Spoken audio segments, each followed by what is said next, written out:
आपने मुझे बताया था कि वो अच्छा है, उससे खे जो फसल होती है उसकी जो कीड़ा होता है मर जाता है। केरल में एक ना पेरियल जंगल है, उसमें ना बहुत शोर मचा हुआ होता था। हर चीज़ के दो मतलब होते हैं, मतलब दो पहलू, मतलब इसके एक पॉजिटिव इफेक्ट है तो नेगेटिव भी होगा ना। तो फिजिकल साइंस के ऊपर ये सवाल था। और जैसा कि तुमने हमारे श्रोताओं के लिए ये उधर आवाज़ें का शोर हमेशा बना हुआ रहता था। जो महिलाएं इसके संपर्क में आई थीं उनके गर्भ में ही बच्चों के साथ बच्चों को पैदा होते ही।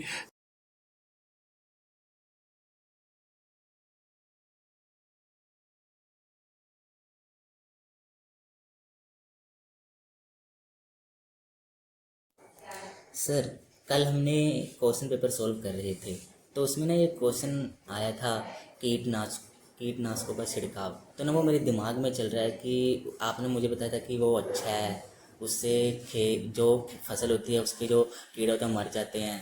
पर आपने मुझे ये भी क्वेश्चन बताया था कि केरल में एक ना पेरियल जंगल है, उसमें ना बहुत शोर मचा हुआ होता था।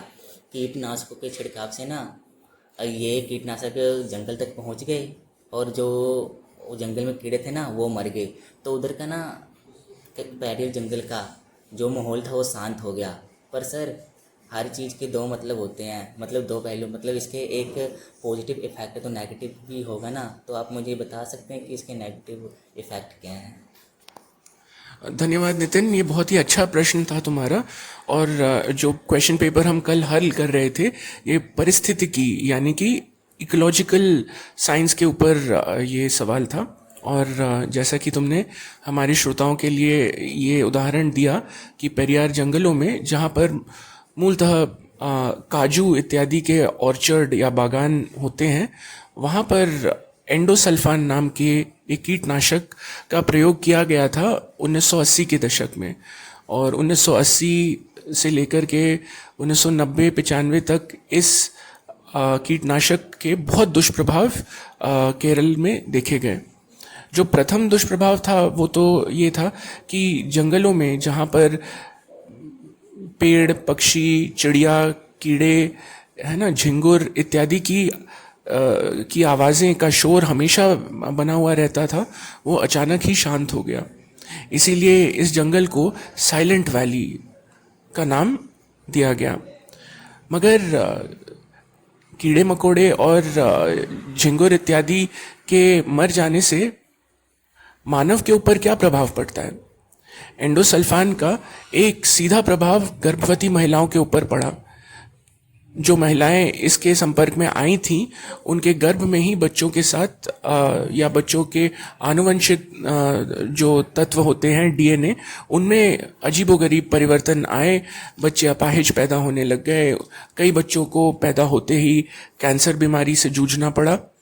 जो किसान खुद ये एंडोसल्फान का छिड़काव करते थे उन्हें भी सांस लेने में और कैंसर की बीमारी से जूझना पड़ा। इनके अलावा आप समझिए कि हम जो मनुष्य हैं वो एक सिस्टम एक तंत्र का एक छोटा सा हिस्सा है। जैसे गाड़ी का पहिया जो है वो पूरी गाड़ी का बस एक छोटा सा हिस्सा है, ठीक उसी तरह से मानव प्रजाति पूरे नेचर यानी प्रकृति का एक छोटा सा हिस्सा है। गाड़ी ताकि सुदूर चल सके सुचारू रूप से उसे आगे बढ़ाया जा सके उसके लिए सभी तंत्र ठीक से काम करने चाहिए। वैसे ही मनुष्य को प्रकृति के सभी तंत्रों का सभी वस्तुओं का ध्यान रखना चाहिए।